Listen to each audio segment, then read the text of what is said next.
Hello, everybody. Welcome. I don't know why I'm doing this one. He leaned into the mic like a creep. I love that. I like that. Hello, everyone. Hello, everyone. This is Directorpiece Theater. Sometimes you just want to listen to a podcast about, directors just talking about the craft and little interesting things about movies that they saw, and then they talk about it for a little bit, and that's what this is. This is Directorpiece Theater. I'm Abe Epperson, and today we have an episode that's going to be introduced by the man himself. Wow, the man himself, Adam Ganzer. Thank you for that boost up. I really love it. You deserve it, man. Thank you. Speaking of boosted up, did you think I was trolling you when I said this movie to you? So I just said to him as soon as we signed on, and this was offline, but I'll repeat it. When I started watching this movie, I'd never seen it. All I knew is that it's directed by Soderbergh, which I find he's hit and miss. But I usually like him. Yeah. I started watching it, and I was like, "Oh, Adam." Yeah. Oh no. What did you think? What did you think I was trying to say with it? Like, what did you think I was doing here? This is going to reveal a lot about what Our I dynamic? think of you. No, Yeah. no, this is I don't know, because I was legitimately lost. I was like, does he think this is good? No, he can't. Right. Wait, Right. Has there been times that Adam has did I just miss something? Does sometimes randomly Adam not have good taste? And I no, there's something else. But this movie sucks. Yeah. Well, and I think the tricky thing about it is you can imagine how somebody who has slightly pretentious tastes, which I do, like how I might find some corner of this is really good. You know what I mean? That we might really disagree on. Might happen. Yeah. Yeah, and that's completely reasonable, because that was the thing that drew me to the theater to watch this in 2002. Perfect. Was ooh, this is going to be this art house, cool flick, sort of like Sex, Lies, and Videotape, which, by the way, is how they build it. And it's not. It's not that at all. Let's it's not that at uncover all. the secret lives of stars. Yeah, right. And so, okay, well, let me just do my intro here, because there's a lot to say about just that. Yeah, take me through it. So this is a film by Steven Soderbergh. I've talked about Steven Soderbergh before because we did an Ocean's 11 episode. This movie is his first movie after Ocean's 11, and in 2002, Soderbergh was basically the hottest director in Hollywood. He just won the Best Director Oscar for Traffic in 2000. He'd won it against himself. He was nominated twice for Best Director in the same year, because he was also nominated for Aaron Brockovich, which is just wild. He was also coming off the success of Ocean's 11. It's such a successful movie, they still are trying to make versions of it. In fact, there was a headline recently that he's considering making an Ocean's, I think it would be 14.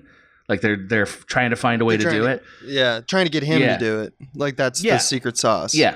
Right, he's the secret sauce. Exactly. He's kind of the key ingredient, because at that point in 2002, he's basically almost identical to Spielberg in terms of influence. He can get any actor he wants at any time for any project. Yeah, that's true. He can direct any blockbuster he wants. If he wants to do an action movie, it happens, right? Mm-hmm. He can make a serious drama anytime he wants. Basically, he's got carte blanche. And that to me is what I might call the Spielberg tier. Spielberg's not the only one in that tier. I would say the Coen brothers have been in that tier at times. Right. And a few other people. But, Terrence Malick's been in that tier once or twice. That's where he was in 2002. And I mean, so that already is wow, this guy's a huge success. So this movie's already what? Why did he make this movie then? So there's that. The other thing that I think is just really interesting about Soderbergh, and it matters for this movie, is Soderbergh is one of the only filmmakers who also is the director of photography for his own films, which means not only does he direct the actors, but he directs camera and the light, and he does it exclusively. There are very few directors who can do this. Tarantino has tried it. Right. I think he's only tried it once. He tried it on his Grindhouse movie, which, isn't like canonical Tarantino in some ways. Never went back to it. P.T. Anderson recently tried it in The Phantom Thread, and he only tried it because his long-term DP was not available. And this is a quote from him about that process. Yeah, Ellsworth wasn't available. So P.T. Anderson says, "I know how to point the camera in a good direction, and I know a few things, but I'm not a director of photography." It's such a perfect P.T. Anderson quote because, he like the energy of PTA is always like, man, I'm just trying to live, man. Like he's like directly out of like Dazed and Confused. It's hilarious. He acts that way for sure. Now, I've seen camera tests for Phantom Thread. So like I just want to assure you, he did try to be he wasn't like he's not a stoner comedy behind the camera. You know what I mean? Like he's really trying. He's a professional as well. Absolutely. He was testing everything. He had the key actors show up to do makeup and wardrobe tests. He had Daniel Day-Lewis there doing makeup and wardrobe tests. Right. Now I know that's kind of like complicated for the audience. So like briefly, professional filmmakers often, when they get into a certain budget range, they'll do what's called a camera test. And a camera test is basically like, before you start shooting the movie, you'll like settle on some like camera and aesthetic choices by putting them in front of lens, swapping out lenses, swapping out lights, swapping out makeup, and figure out, oh, this is actually the look that I want to achieve in the film, and these are the parameters of the film. Yeah. It's a pretty simple process, but it's also very technical. You never get lead actors to do it, but P.T. Anderson got his leads for the film to do it, so he was pretty dedicated to being a DP is the point. Yeah, and he also has, these relationships with these people, so he could probably ask, and they were probably like, yeah, sure, man. But it's one of the things that I'm sure on that higher level, because there's like an insulation system that is a standard kind of boilerplate in which way in terms of in which these things are done, that my guess is that they don't do it because it's beneath them, quote unquote, and he was invisible to that or didn't care. Like he didn't. Could be. Yeah, he was just like, I'll just do it because I can get away with it. Or he was just like, oh, is that not typically done? I always forget that. I have I have an alternative theory, which is, I think a lot of directors who try to be DPs after they've been directors are so insecure about being a DP because it's a difficult job, and no matter what anybody says, it is a different skill set. That they need the comfort of directing talent and stuff there to like do it. Reminds that I'm directing though. Yes. Yeah. Yes. Yeah, that's true. Yes. That's my theory. I haven't talked to him. I don't know. Probably the best one. I can tell you, I only DP'd. Well, I DP'd some things for Cracked, which was a huge waste of their money. But like I DP'd a few things in film school when I also directed, and I abandoned that the second I could. I hated doing them both because the lights stressed me out. Like setting up lights really stressed me out. It was like, okay, so I don't like I got to put 3 lights here, and all I wanted to focus on was what I perceived to be the storytelling pieces, which lighting didn't seem to me to be, but it is. I just don't have any talent at it. So like that's why I hate doing it. You have more talent at it than most people. You went to film school for it. You understand the concepts. Yes, but not a professional level talent. And I can accept that. Natural DP. Yeah. I think that's fair. I think I think holding camera is harder to be natural than lighting to me. That's funny, because I feel the opposite. So, different skill sets. All this is germane to illustrate how talented Steven Soderbergh really is. Right. Because, he can direct actors. He's very good at directing actors. And he can, light these big-budget pictures, and, they come out great. And there's just not very many people that can do that. So it's he also, by the way, he lit Ocean's 11. Like if you listen to the behind the scenes commentary, there's a lot of why did I light it like that? Which makes me laugh. He's at this point in his career. It's really sort of like, how much higher can you go? Not much higher than where he is. And then he makes this movie Full Frontal. And Full Frontal was basically panned. You know, like it was basically panned. Nobody really liked it. Audiences didn't like it. Critics didn't like it. Roger Ebert said, and Roger Ebert's review is a treasure in this case. He called it a film so amateurish that only the professionalism of some of its actors, not all of his actors, by the way, makes it watchable. Yeah, that's yeah. Yeah, Ebert's basically. I love that Ebert's basically saying the only reason I cared to watch this movie is because, like, it said Brad Pitt was in it, and I like Brad Pitt, right? And I like, I like a few of Julia the people Roberts, in it. yeah. Fine, so I'm gonna, let's go. He eviscerated. That's an evisceration of a movie by a recent Best Director winner. So it's like that's cutting pretty good. out. It's like cutting out, like, all right, so the parts of filmmaking that aren't the writing, directing, and like shot selection and like painterly approach to it. Soderbergh, all the stuff that you did, that stuff may have been okay. Right, exactly. That's exactly right. Like he's carving a little escape hatch for that. It's exactly right. So, look, this episode is basically we're going to do some examination of techniques and theory and stuff, and a little bit of like text reading for what this thing means to answer the question: why did Steven Soderbergh make this movie? What does he want to say? And what do we learn about directing as a craft and him as a director specifically as a result? That's where we're going. So let me just lead off and alleviate my best buddy Abe's fears. Full Frontal is absolutely full of shit. Oh, thank God. It is a bad movie. Yeah. It's a bad movie in the sense that it's intentionally opaque. Like it does not want to be understood. It's vague. It never draws clear conclusions. It intentionally misleads you at times. And it also makes a lot of like symbolic offers, or like symbolic, like it alludes to like a deeper symbology that it never fully satisfies. Chef's kiss. Not the movie. Your description of the movie. Yeah. Right? So like, and that's the thing about the movies when you're watching it, you're assuming, well, it's all like we're all building to some cool thing, right? Like that's what the movie portends when you're watching it. I think that's the draw of it, is that, oh, we're going to get to this really cool revelation or intimacy or whatever.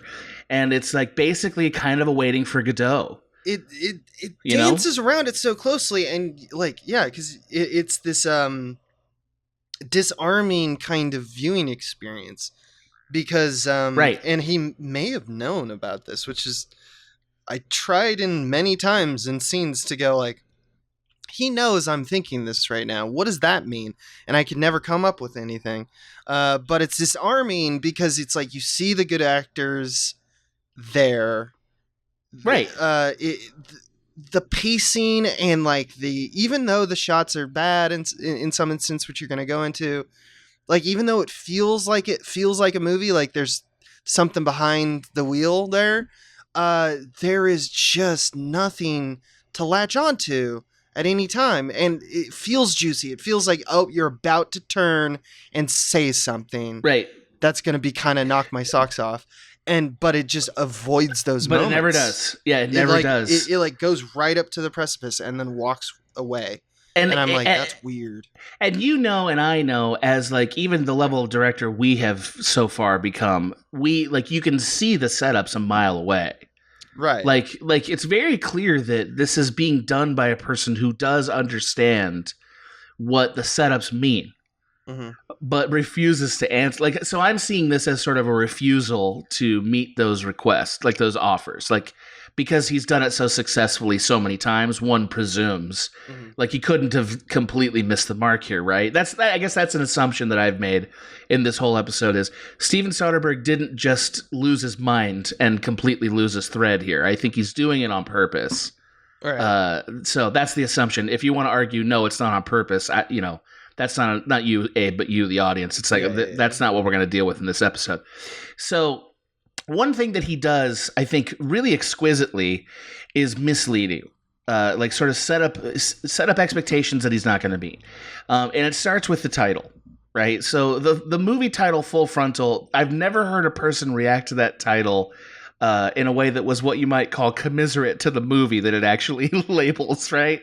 Everyone reacts to Full Frontal like, oh, right, that sounds What's this, that sounds then? like it's going to be something, right? It implies a kind of certain set of expectations, like that there's going to be some juicy or potentially exploitative or forbidden elements to it, right? And I don't even just mean nakedness. I mean like, ooh, Full Frontal, that's like as hardcore as it gets in movies, you know? Mm-hmm. And so this movie sort of implies either that or it's going to be very intimate. And instead, the movie is extremely mundane. Like almost intentionally boring with some of its arcs. And also its depictions of arcs that could have been juicier. You know, like I would say, for instance, the physical therapist's sister, she has kind of an interesting story, and yet it's rendered in the most bland way you can imagine. There's one dramatic scene in the entire movie. Which one would you say it is? The hand job scene. Yes, which is with her. That is great. And that's also, by the way, the only way that the title Full Frontal gets actually is met. Even possibly relevant. I guess Full Frontal in terms of like an op-ed, you know? Right. Well, you're going to... Julia Roberts is writing an op-ed on it, right? So it has some connection to the plot. When you find out, if you haven't read ahead, when you find out how it actually got its name, it's going to be like, oh my god. So like this, by the way, so one of the big conceits of the film, if you haven't seen it, because I think it's probably fair to assume a lot of our listeners have not seen this movie. So the major conceit of the film is that there are basically two parallel storylines, okay? The first storyline is being done in a visual palette of 35 millimeter, your standard Hollywood production. And that is a movie that is being made, and we see some behind the scenes elements of this movie as the story goes along, right? So, and that movie, by the way, the film world of it is called Rendezvous. So just we'll remember that anytime we talk about the film world. Yes. And that's like clearly a nod to like, let's think of the most generic rom-com. Yes, absolutely. So that's the palette that he chose to be, and so your brain is like, oh, so he's gonna like destroy the thing he's he's been making. And Julia Roberts there, she was in Ocean's 11. That means and Aaron Brockovich. That means this is gonna all be like a thing, right? He's gonna say stuff about how this is all Hollywood schlock, right? And he kind of does and he kind of doesn't. So the other piece of the palette here is that most of the movie, and what you might call the main narrative of the movie, is being told through DV cam, essentially, which is shot on, I believe it was an XL1. Yeah. An XL1, which is also by clever. the way. It is to clever. Have two visual strategies in your movie. Yes. That's like, okay, I see where you're going here. Yes. An XL1, by the way, looks like shit. It looks very bad. It's milky. It's blunt. Like you don't get details. Yeah, DV cam in general looks. It looks horrible. It's not even HD level resolution. It looked bad at the time. It looks even worse now. So like it was a bold choice, and of course the idea here being that like we're gonna get this interesting contrast. Like the reality of the real world is going to be murkier and grimier and like, more difficult to interpret. Whereas the film world is going to be this sort of glossy satirical thing, like you said. And he doesn't really do that. Like the obvious comparisons don't get made really. So that's a mislead. So also, the title Full Frontal implies that it's going to be explicit, right? Like that it's going to be intense. It's not. Sure, like you said, we have that hand job scene, but it's mostly played for comedy. Mm-hmm. And sort of in a dead flat way, like there's never a sexy moment in this movie. Never. No, there's never a sexy moment in the movie. In fact, it seems like it's doing the thing where it's like Hollywood producers, monsters, right? Like that seems to be what it's trying to say, which, let's be frank.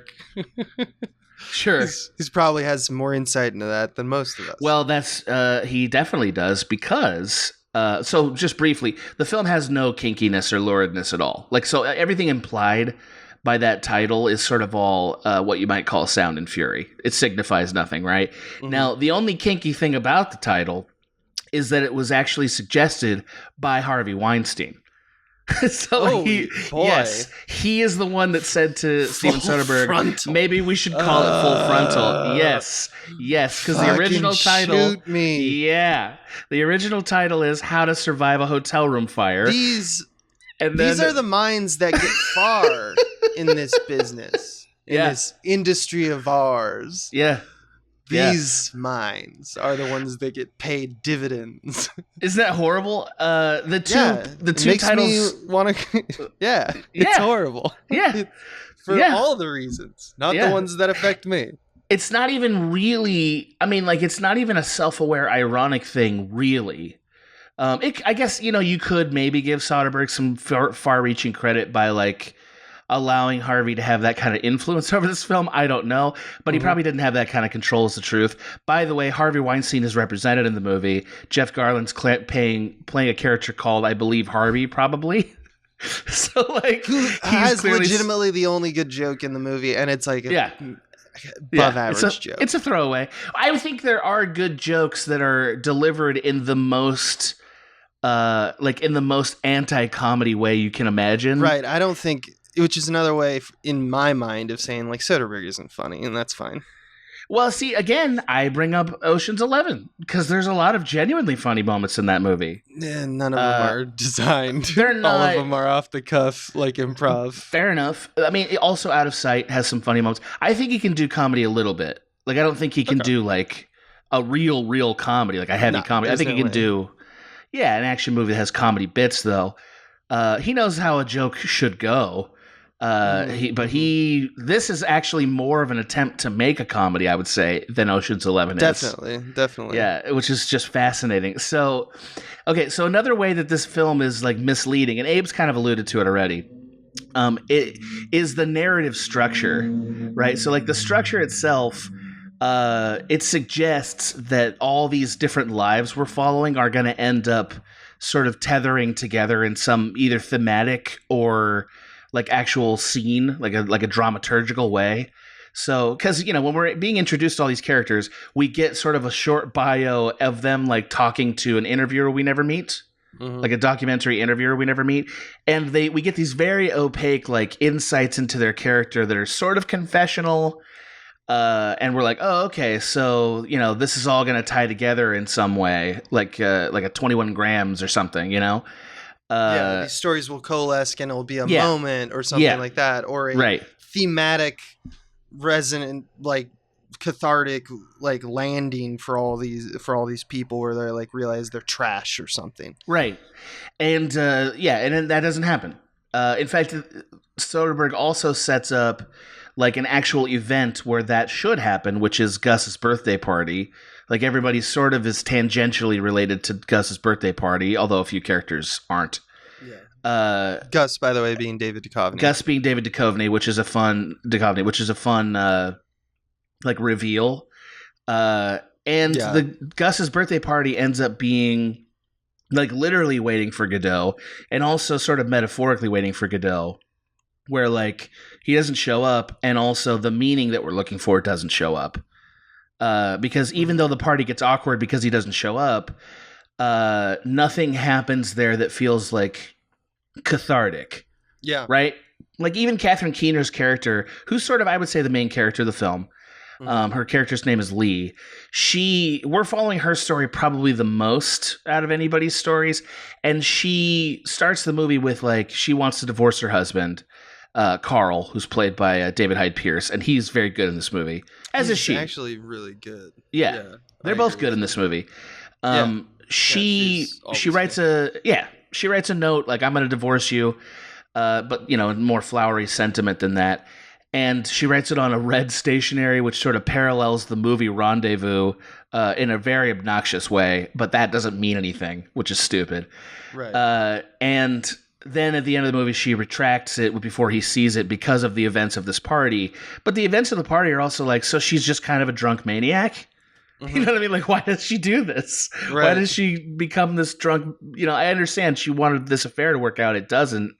But that means she loses all control. That doesn't make sense to me. Did it make sense to you? The closest thing I could see is that like like assholes beget assholes. Like, because we saw earlier that she does this weird ritual with a ball where people name countries in Africa, to kind of be disarming to people, so like that she's interviewing or just as a power play. She's firing all of those people, by the way. Right. Those are all so firings. She's a maniac. Yeah. And in the party, she's a drunk maniac.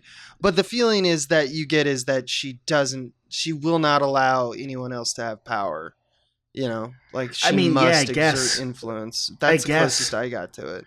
Right. And she's like the closest thing to like a main character we have. Like their relationship is much deeper than any other relationship in the movie, or it has more screen time. So like, just contrast. So like another movie that sort of revolves around a party like that is a movie like The Celebration. Also, by the way, shot on lo-fi mediums. TV cam, yeah. Great movie if you haven't seen it. The Celebration revolves around this party at a Danish, well-to-do 60-year-old guy's party. And at the party, one of the sons reveals that their father molested them when they were kids. Right. And like, so every subsequent interaction and gathering builds on that until there's a catharsis at the end, right? Mm-hmm. That's how you do this. Right. And instead, the party ended up being kind of just like a bummer beat of a Curb Your Enthusiasm episode or something, but without the laugh, you know? So anyway, we didn't get any catharsis out of her. We didn't get any catharsis out of Julia Roberts' character, Francesca, another character we've been following all along, who sort of finally meets somebody she can really care about, because we don't care about her investment in relationships, even though it's a theme.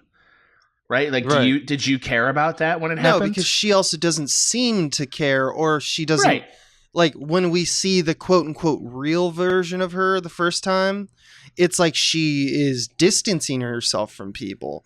So you go, oh, so I guess the reality is, the thing that I'm supposed to see is that movies are fake. Okay, good, got it. Yeah. Okay, and then that itself is revealed to be fake, and you go, okay, okay, so everything's fake. Got it. Yes.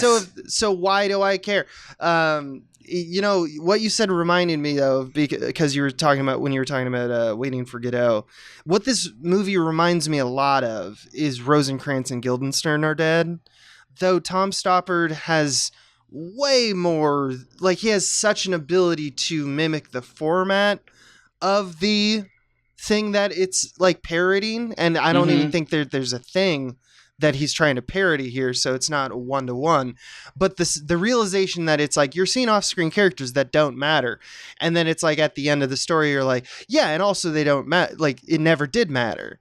Like, the setup was that none of this mattered. Right. You know, and I'm getting strong vibes from this movie of that. Like, that is the nail in the coffin. That's like the kind of like how we should sally forth after this movie, thinking this movie told us nothing, yet somehow we're better for it. Right, but we're better for it, and yet you can't articulate why. I agree. Like, that is the first and most obvious intelligent reading of the film, which is like everything here is nothing. And I mean, Soderbergh goes out of his way to reinforce that with his deployment of meta narratives that also are misleads, right? So like the biggest those are annoying. Yeah, they are. So like the biggest one is at the very end of the film, spoilers, we pull out of the documentary, like there's a scene on the documentary with two people on a plane, and then the camera pulls back and reveals the plane is actually a set.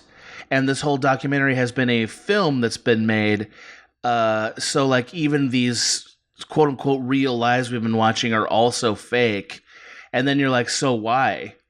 Right? Like, so why did that happen? You're like, so it's a fake within a fake. Right. It's a fake within a fake. Exactly. It renders everything that happened in both levels meaningless. Now, I will point out a couple things here. So this was apparently intentionally a nod to a Tarkovsky film called Nostalgia, and Soderbergh was also making a Tarkovsky remake at the time, Solaris, if you haven't seen that. Mm-hmm. That's a great movie, by the way. I love that movie. It's very good. Yeah. And I think anyone who tries to get in the mind of Tarkovsky goes a little insane. So it could be. That could be why. That could also be the, silver bullet of this theory is Soderbergh just decided to go Tarkovsky on us. And Tarkovsky fucked him up, right? Yeah, it could be. I mean, that's also possible. So, yeah, there's really nothing I can add to that other than like that's actually possible. I mean, it's whatever. Yeah, I mean, another meta narrative thing that he introduces throughout are these sort of like, I guess what we might call them, like just sort of elements or narrative tropes that he introduces and sort of echo throughout the movie. One of them is the green pea, a thing that they keep repeating. Like David Hyde Pierce's character Carl mentions he had a dream where he peed green. And like pickle juice, he says. And like it keeps being repeated at various points. And then the masseuse sees the green pea in Gus's bathroom when she does the hand job. And, and it's like, why was that there? No reason. It's just there. Also, the red envelope. It's like poetry. It rhymes. Right. It rhymes, but also like neither stanza seemed to comment on the other in a way I could understand. There's also the red envelope, which I mentioned, which the red envelope infuriates me for reasons I'll talk about in a minute. Also, the Brad Pitt magazine covers, all of them are covers that were written by Carl. So it implies that Carl is sort of the author of not only the fictional universe, but the real, I'm going to put that in quotes, real universe of the documentary. And like... like it's like, so what? You know, so what? I don't know. Like, so what does that mean? I mean, see the airplane scene. Right. You know, like right. where it's revealed it's a set. Same maneuver. Now, don't know what it means. The thing is, though, and I can't keep reinforcing this enough because Abe and I will keep we'll keep saying this over and over because it's true. Don't know what it means. Doesn't mean anything. But as a director, you're deploying these tropes because they make the audience try to discover the meaning in them, right? They're invitations for meaning. And the fact that Soderbergh very carefully deploys them this way, but then has this meta-narrative ending that undercuts them all, like you just said, suggests that symbolism in itself is sort of not an effectual avenue for meaning. Which is pretty crazy. It's a pretty crazy, like a very high art kind of argument to make. I loved Ebert's comment on this. Here's what it was.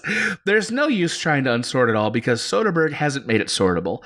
If the movie is a satire of the sorts of incomprehensible, earnest, personal films that would-be directors hand out on cassettes at film festivals, then I understand it. It's the kind of film where you need the director telling you what he meant to do and what went wrong and how the actor screwed up and how there's no money for retakes, etc. Yeah, it's true. It feels like it's like it does. It feels like works in progress is I think what Ebert's getting at. And he's right about that. Right. So, okay. So I don't want to like do this over and over. So like, let me briefly re-summarize another way that this movie is full of shit. So the dual structure, which I think explained at this point, but just to reinforce it. So the structure of there being an actual film that looks like a Hollywood film that is the movie Rendezvous written by Carl in the other universe, which is the low art XL1 footage. That's the documentary. They both follow different rules, right? So Rendezvous follows typical film rules.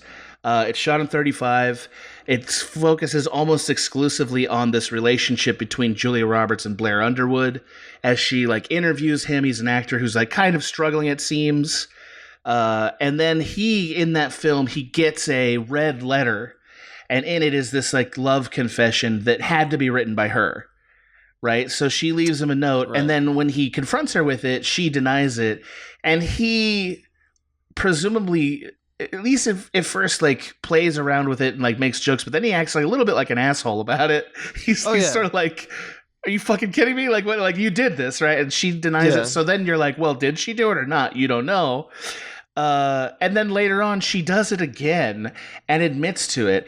And it's like this weird like swerve and then an anti-swerve. And so you're left at the end with this romance of that movie being like, so why didn't she just admit to it the first time? Like, what was the purpose of this meandering thing? Yeah, and by the way, the second time, because it's in the movie, the movie being made inside the movie. Yeah, the behind the scenes Rendezvous. It works the second time. It's like supposed to be that moment in the rom-com where it's like, oh, I'm at the train station, I'm running to you, and we're gonna hug and kiss it out because I made the choice, kind of thing. Like, she confides, basically. She shows up in her red, parka, and that has fucking a red parka, dude. The red coat is insane. Well, it's fire engine red. It's and just like and that's another tilting. It's awful. Of, yeah, it's awful. It's like I know that the audience will be like, is it really that bad? Yes, man, it's really bad. It's a color that you don't wear in real life. And Blair Underwood's wearing like a crimson color that actually looks bad next to it. Yeah, it's very strange. It's brown and gross. It's a bad decision because it's intentionally it's intentional. It makes her look bad, and it also is trying to tell you, look, the letter's the same color as the jacket. She clearly wrote it. That's what's happening. Exactly. And I wanted to, because I don't see it in your notes. Can we talk about once we have the natural kind of consequence of rom-com kind of deal, they're now in bed kissing and it's horrible. Their face in each other's faces. That was so dumb. That was, to me, what he was saying, right? The whole time with this movie yes, absolutely. Because the way they act is so I don't know how to describe it. It's just they are so pompously kissing, it's making fun of the idea of oh yeah, I love you so much. It's a bad romance. Giving Eskimo kisses. Yeah. It's sloppy kisses, but also they just rub cheeks together and close their eyes coyly, and they're just yeah, smushes. It's just what is going on here? And to me, that's I thought for sure at this point it has to be Soderbergh's in a room right now. I'm watching the movie. He's watching me, and he's going yeah, you like it, you fucker, lap up your rom-com tripe. It's it's not. I get it, man, but that's not what this movie's even about. That's what's frustrating. See, I loved that moment because I hated that moment. You know what I mean? Which is obnoxious. There are some times for me that this fuck your tropes point of view that Soderbergh's put into this movie actually super works, and the cheek to cheek is one of them, where it's this is so stupid and bad that you kind of have to laugh at it. Of course, that's what it's absolutely intentional. There's no other way to take it. It's very intentional, and it does work because it makes you laugh at what rom-coms are, but it doesn't. And I guess so. That's one of the few times where what I will call Soderbergh's actual aim is accessible to people. There are a few times that it's accessible, and that's one of them. I would also say that the Hitler play is another time when it's kind of accessible. Absolutely. So. You're right about that. I'm so glad you brought it up. So just so that the audience doesn't get lost, I want to say so let's come back and revisit both of those things at the end when I make my hot take on what this movie's about. Because I think it'll fit in, but if it doesn't, we can argue about it, which is fine. So, just to explain one more time, another mislead element here.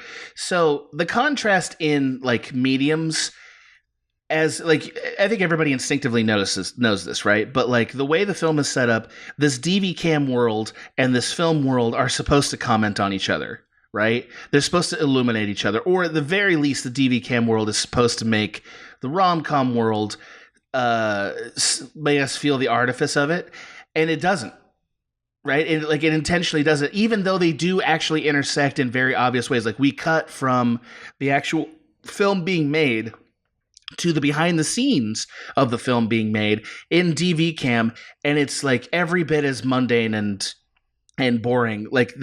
That cut gives us no new information at all. And so again, this is Soderbergh setting up a way we're supposed to relate to the film, not delivering it. No, I'm not going to do that.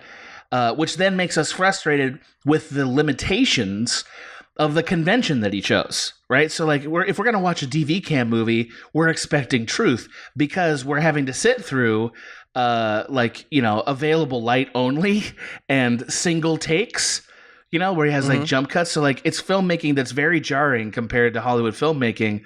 Like there's even times where people aren't on camera who should be on camera. Like we're just not even covering the people who should be covered. And that's a thing that I think wears on an audience if we're not getting interesting content from it. So in a sense, he's like sort of assaulting the audience's sense of story. Where they're like, wait, why is this so? Why isn't there anything here that I can grab onto?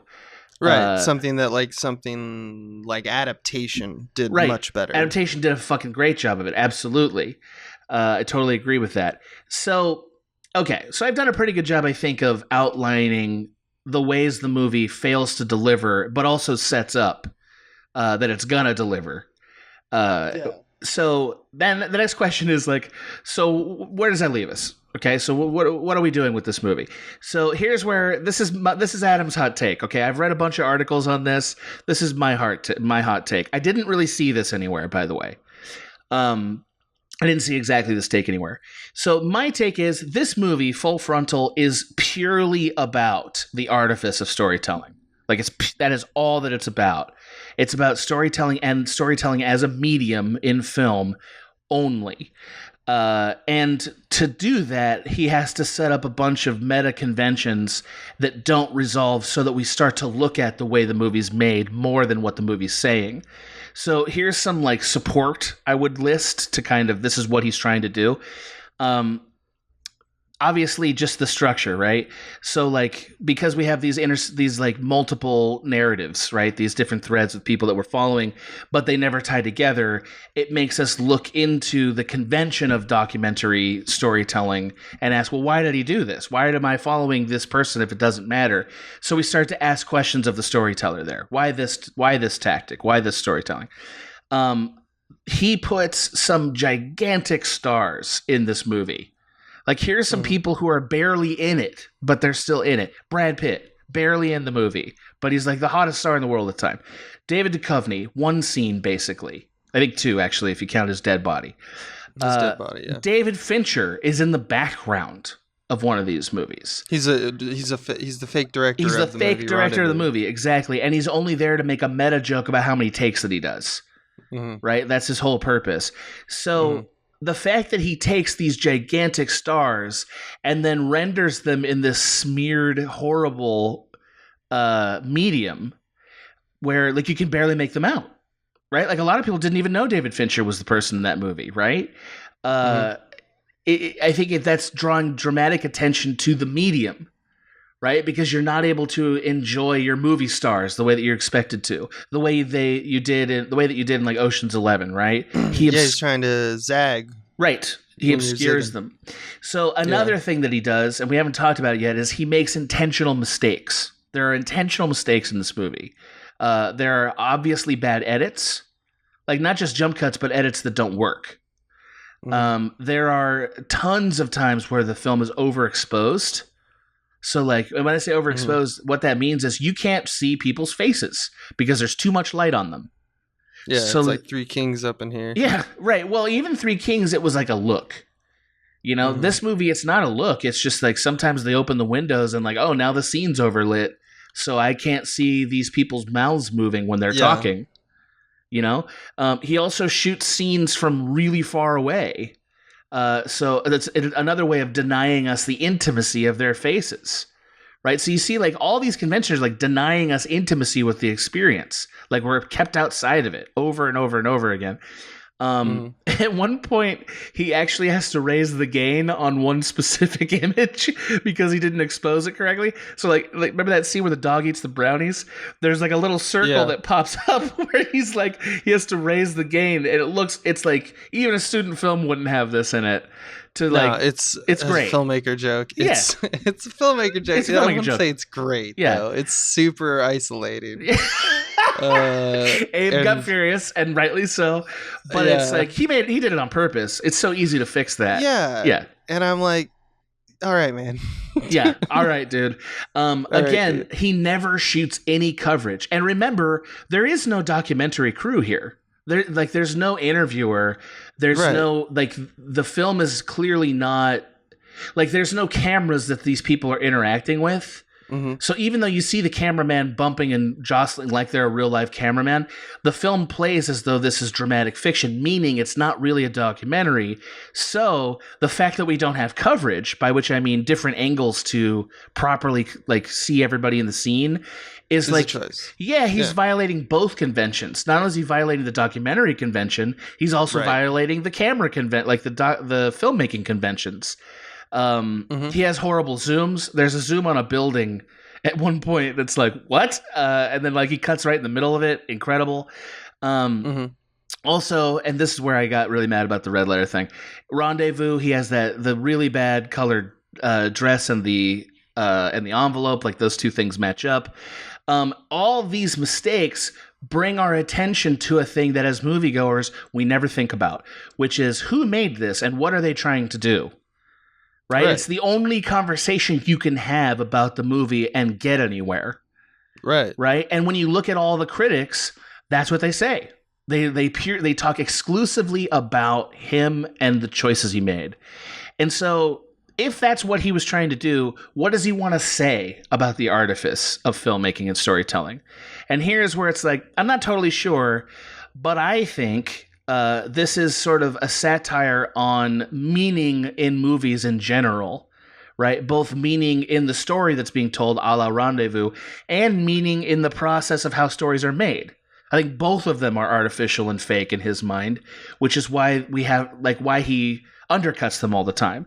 It's also why, just narratively, his screenwriter, Carl, is fired from this magazine job because he doesn't drink beer the right way. Or why when Lee fires people, it feels like actors' workshops for no reason, right? It's why the out-of-work actor is putting on this horrible Sound and Fury play, which again is a play on the phrase sound and fury signifying nothing, right? The story here is empty. The point of this is empty. And that's one of the few points where the audience is with the filmmaker and gets that.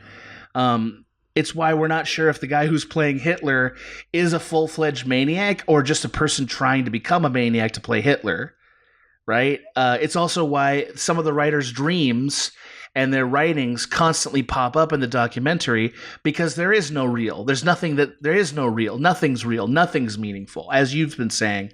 But I think that's actually a satire in this film, because it's about people who try to tell stories and the business that creates stories. Right? That's Adam's hot take. People might not agree with it. That's okay. I think there's a really great scene that's what I would call the movie in a nutshell. And that scene is, there's one sex scene. It's with Catherine Keener and Blair Underwood. It's where we find out they're having an affair. It's in the sex scene, it's filmed intentionally out of focus, right? And it's filmed through a lattice that must be on the headboard of the bed. That's like the only place it could actually be. And so as we're watching it, we're trying to watch the sex, right? Like that's why you're watching it. Like let's watch the sex. He obscures it with focus. Right, but he obscures it with focus so we don't get the full frontal we're supposed to get. And instead we're asking, wait a minute, why is the camera behind the bed? How can that be a documentary choice? How did they get this shot? Right? You start to realize that the whole artifice is there. It's a perfect encapsulation of what this movie's about. So now is the question, why did Soderbergh make this movie? And I'm speculating here, but my thought is, I think Soderbergh is ultimately not that comfortable being a blockbuster filmmaker. He makes blockbusters. He's made some sense. But I think that in his heart is an indie filmmaker who just doesn't want to compromise, doesn't want to tell these mainstream stories, only wants to explore and make cool stuff that interests him exclusively. And because of that, he's constantly sort of at war with himself. If you've kept up with him, he's threatened to quit or retire. I don't know how many times, like 10, 15 times, a lot of times. It's why he's constantly experimenting with mediums. He's like one of the most experimental with mediums that we see in the business. When he won his Academy Award for Best Director, he, instead of thanking the people who made the film, which he said he was going to do privately, he thanked anybody who spends a part of their day creating. And he went on a whole diatribe. And I remember at the time feeling that was pretentious. And then maybe 3 weeks ago, I was talking to somebody at my school who was a teacher, and he recounted it as being a really meaningful moment for him. He's like, yeah, man, That's what it's all about. You know, I was like, that's interesting.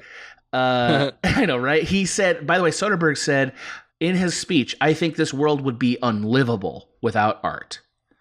So like that is to say, and I'm not venerating him. I'm just explaining what I think he is. No, I think that he believes that. Yeah. And it's a laudable opinion.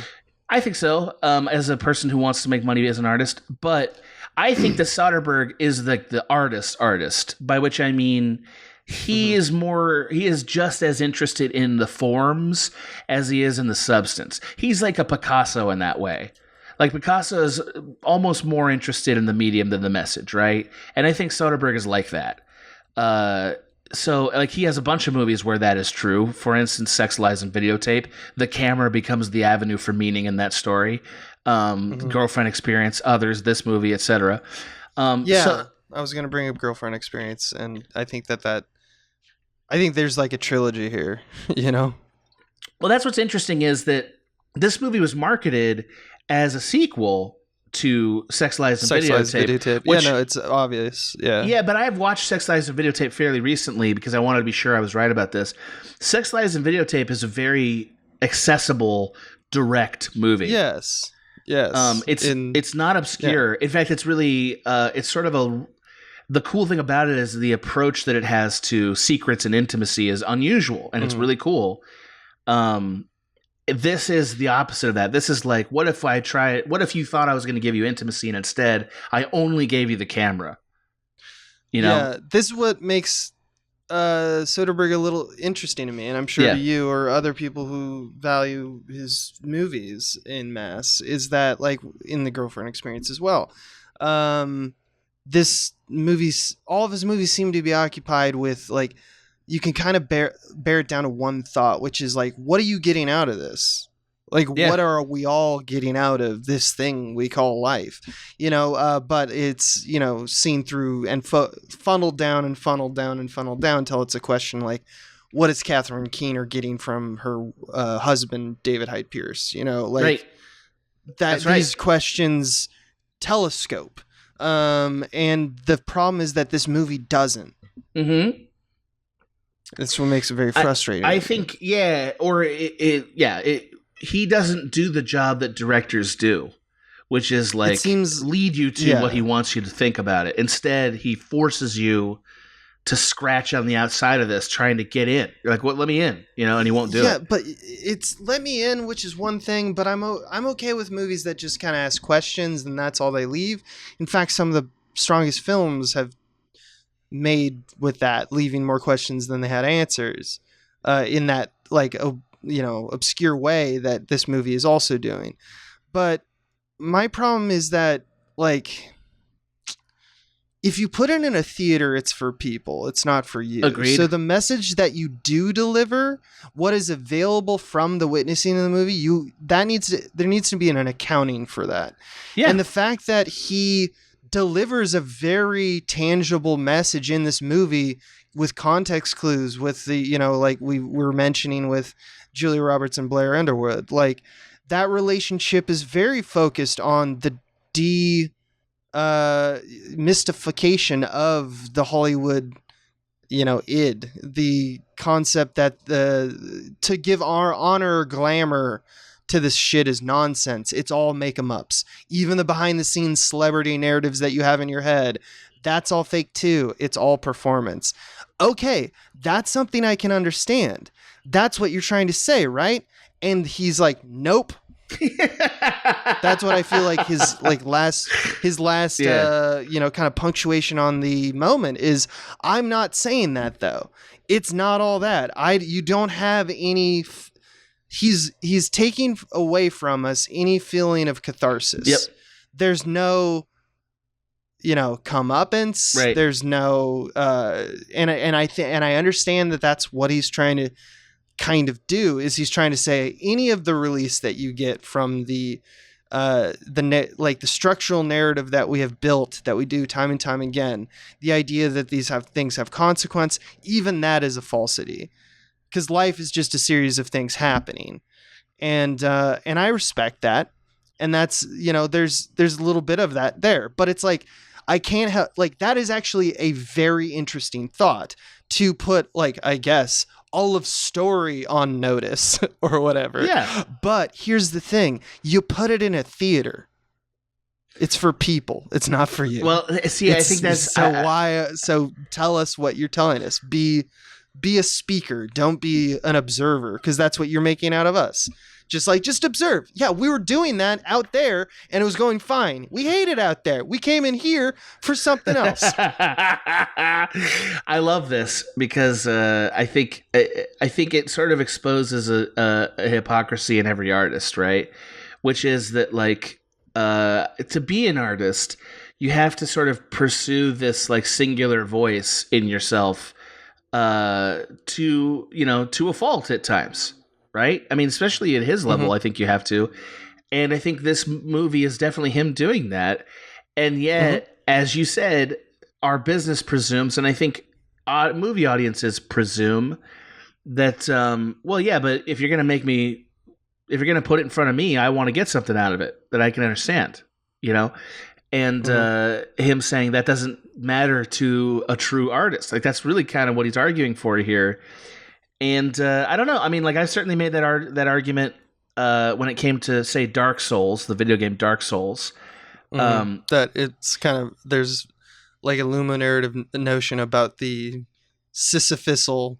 Is that the right? Is that how you say it? Sisyphusian. Sisyphusian. Yeah. Dark Souls. My argument against that game as that franchise is that, like, I don't care how cool the story is if I put all the pieces together. I don't get all the pieces put together for me in the course of playing this video game. So the story isn't good because it's not presented for me in a way I can understand. Yeah. That's an argument I will make, right? And yet here I am defending hypocritically, or at least I guess presenting an artist who says, no, I don't have to do that. In fact, I can undermine that expectation entirely as long as there's a coherence to it, and that is still an artistic enterprise. And I don't know. I mean, like, I don't want to say this is like a Marcel Duchamp's urinal or anything. I mean, it's closer to that than, like, it is to a grand oil painting or whatever, right? I mean, I'd say Duchamp's is better because he's at least having a singular point that's just an emphasis on that's legible, right? Is art sometimes, like, what is art?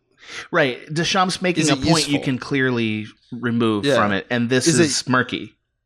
Like, the point of the toilet is that he's like, when you're looking at the toilet, you're not looking at the toilet. You're looking at every other art you've ever seen in your life. Right. That's what he's asking you to do.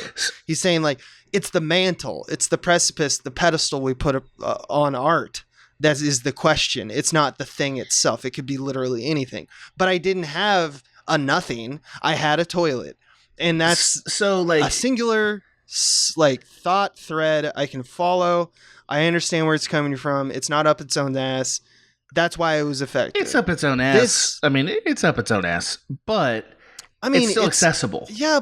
Okay. Yeah. It's importance of being earnest. Like, right. They're arts for art's sake. All that whole argument. These kind of broad strokes in art, where art kind of puts itself to task and says, like, yeah, we're doing this thing that's kind of. It's usually, I think it's egotistical for artists to make stories that are about the ego of the artist. Like, it's I think so you too. are putting yourself on task, not because you're trying to do something where you're saying, like, artists are all kind of full of shit, right? No, you're doing it once again to talk more about yourself. I don't think this movie is doing that, but I do think that there's a notion to that kind of thing. Is that even though he's trying to see the truth here and say, it's all fake, it's all fake, it's all fake, nothing is real, that's beautiful, but you're still saying that something is true. So you're right about the hypocrisy. I just don't think that Soderbergh is aware of the hypocrisy that he's actually guilty of. I think he is. And maybe I'm giving him too much credit, but the fact that he can sort of effortlessly vacillate between a project like this and then Solaris and then Ocean's 11 suggests that he's definitely aware of that. I mean, and I think maybe maybe he is. I mean, the fact that he can maybe I'm missing something. Still makes. Well, I don't think you are missing anything. I think you just don't like that. You know what I mean? Like, and I think that's fine. Yeah. By the way, like, so just this is a spoiler for people who may not have shown up here for this, but I want to talk briefly about the Museum of Jurassic Technology, which exists in Los Angeles. So if you don't want to hear this, skip 2 minutes ahead or whatever. No, this is fascinating. So the Museum of Jurassic Technology, I used to live near it in Culver City. It's a museum where you're there looking at these art pieces, and yet the entire experience of it is uncomfortable and sort of like inaccessible and opaque.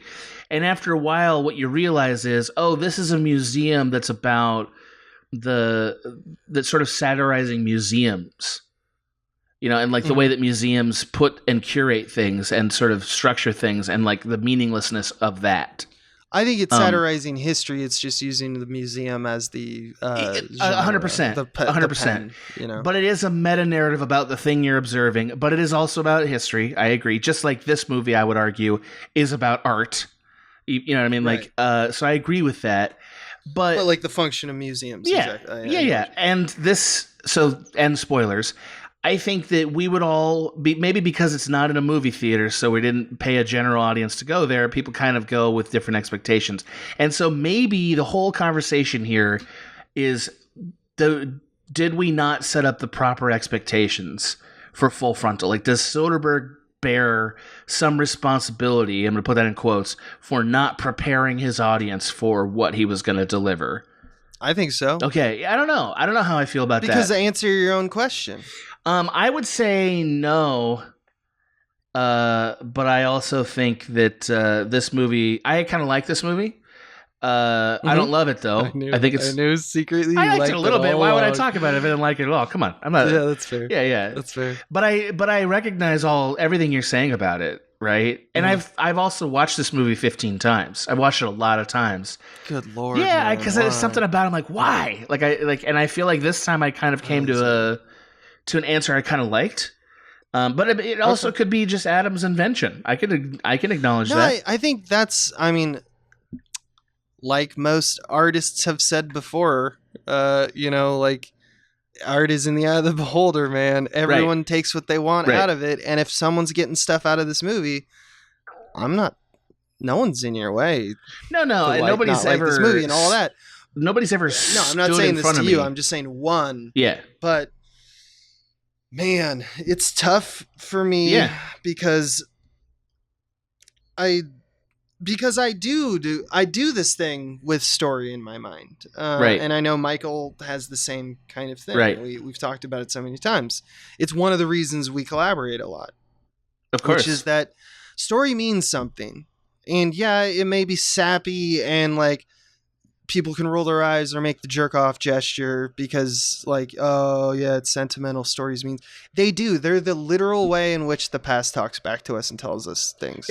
I'm not talking about movies. I'm talking about stories. Right. And movies just happen to be the, you know, in the capitalistic endeavor that technology is allowed to make into enjoyment entertainment devices. I understand that is where we've come. It's the current. It's the current campfire. It's the current campfire. But these types of movies are trying to do something more. So when you play with that and you like fuck with it, I expect to like at least think about it a little bit more. And this movie did not make me think. It made me react, and then it made me think that I hadn't thought enough. And then I thought about it, and I realized that, no, you were wrong. You were gaslighting me, movie. You don't have a point. So you basically just trolled me. And that makes me angry. It's like fake news. It's like, let me just make up facts. Yeah. I have a point. Come into this room with me, and I'll give you a show. And you get in the show, and it's like, it's a cage. You're the show. It's just like, what the fuck are you doing, man? So I don't know. Here's my last thing I guess I'll say about this is that I wish I had a career that I could fail this hard and still have a career. That's all I really have to say. I think that you and I were both allowed to fail quite a bit, correct? You know, I don't know if I ever made anything that would make people as frustrated as you are about this movie. Mm-hmm. But we failed plenty. I agree, though. It's definitely a luxury project. I mean, my God, look at all the people he got for it to make a statement that, again, it took me a lot of viewings and a lot of thought to get anything coherent out of it. And that's normally a red flag for me as a listener to content or a thinker of like, man, you're just working hard for something that doesn't work. So people are more than allowed to dismiss that statement as being ineffectual or the creation of my desperate attempt to like the Soderbergh movie. I'm fine with all that. But I do think it's there. I think that the reading is there. I believe this guy knows the craft that well that he can make these statements, and he can intentionally suck all the joy out of the film to make you ask these questions. And I think he did that inarguably. Whether he successfully communicated meaning, that I'm not so sure. Right. I think he did think about this stuff. No question. There's no question in my mind. This guy really is really smart as a filmmaker, and he plays on an advanced level. Yeah, there's no denying it. And like honestly, very talented in a broad way. Yeah. So maybe I should give him more credit than that. I think it frustrates me when I don't understand, and maybe that's my insecurity, and that's what you're all hearing from me. But I don't know. I think that what you're having is a valid artistic experience, and I think it's especially no. But wait a minute, that's true though. Right, like I think that confronting this is the end game possibly for Soderbergh is what you're saying. Be. Like what I'm how I'm angry at the disappointed movie by it. Not disappointed at the movie. So you're saying that on the table is that he made a movie where he wanted to disassociate his audience from the enjoyment factor of movies and consider its craft straight for and consider its craft. I believe that's possible. Specifically considering its craft in a way where it's like, I'm going to always avoid doing the craft work. Like I'm not going to do the actual thing. I'm not going to do the work. I'm going to do the opposite. I mean, look, dude, the guy is an Academy Award-winning director who just made Ocean's 11, which was wildly popular. Yes, I do think he knows. I think he's trying to do that. Yes, I do. So the goal was to make people who like story angry. Well, I don't know if I would agree to that particular reconstruction. But I would say the goal is to frustrate people who went there expecting an intimate or sort of raw or lurid or frankly any narrative story and instead gave them something that was more of a, what was that about? And I would say that I've tied together a lot of plot and structure elements to get meaning from this. I don't think he expects that people are all going to do that. Right. You know, but also, like, I mean, again, I'm going to go back to Picasso. I don't think Soderbergh is as good as Picasso, just to be clear. I don't think Picasso... I've seen Picasso. Yeah, I don't think Picasso gave a shit if, like, 80 or 90% of the people who strolled past Guernica were like, that looks bad. You know what I mean? Because, like, they did, probably. You know what I mean? Hey, Picasso, this is worse than 2002's for Frontal. Hey, paint a real face, you asshole. Paint a real face. Hey, Pablo, get the fuck out of here with your painting. No, but he doesn't give a shit, right? He doesn't care. Right? Yeah, I mean, and the things I know about Soderbergh is that he'd probably take glee at this conversation. Oh yeah, he's a real troll. That's what makes me so delight in this is I think Soderbergh shares a lot of the Abe spirit. You know, I think that a lot of that spirit is that you kind of look the fool sometimes, and maybe that's what he's pulling a fast on us. So game respect game in that regard. I'm not gonna be insecure enough to be like, or I don't think that I'm driven by my insecurities enough that I'm gonna be like, it makes me angry specifically that I was hoodwinked. No, I mean, like I can also play the fool, and if this is the intention of the movie, you know, that's fine. I just think that that's a bad thing to put in a theater. Right. I mean, and I've made, again, when I don't like it, that's the argument I make. Sure. So yeah. I think that That's why you and I try to be careful about limiting what a person is allowed to do and say artistically. Like, right. I do think that the capitalist market had its final say with Full Frontal. Most people didn't even see it, or when they do see it, they hate it. The true barometer of success, money. Well, right, exactly. I mean, but also, like, his career definitely took some right turns after this. Like, but I think he's fine. I think he's fine. He's fine because he was always kind of regional filmmaker. He always was the kind who he's like, I prefer to make movies about like small towns. Well, he small chose to be that. He chose to be the big ecosystem. Yeah, I think he did. The big ecosystems, like what is the nature of life, or like what is Hollywood and this whole culture. He doesn't really want to put them to task anymore. Nah. It did start that way though with Sex, Lies, and Videotape, and this movie a little bit, and this movie, yeah. And I think the Girlfriend Experience, he's also taking to task the disassociation of sexuality and intimacy. That's a big one. That's a big thing to tackle. Yeah. But sometimes, like, I don't know, he's just wants to have a romp. Yeah, I mean, he does make fun movies that are just fun sometimes. Right. Like, I would say even Contagion is just a fun movie.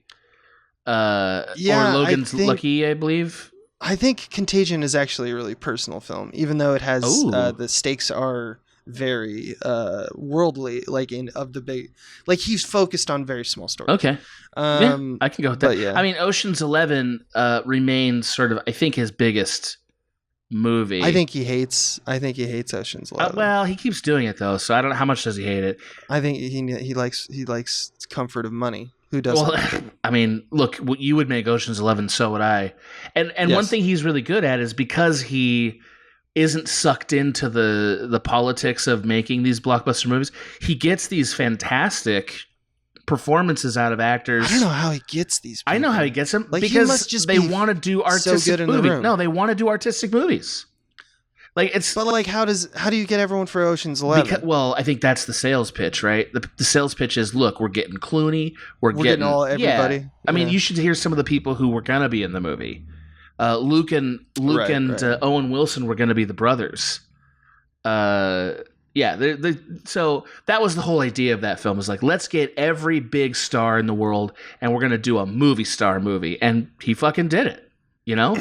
Fuck yeah, he nailed it. That's a movie star's movie. Like, you done it again, Soderbergh. Yeah, right. So I mean, I don't need to venerate him anymore. I really like Soderbergh, although I will say I stopped watching every one of his movies after this movie.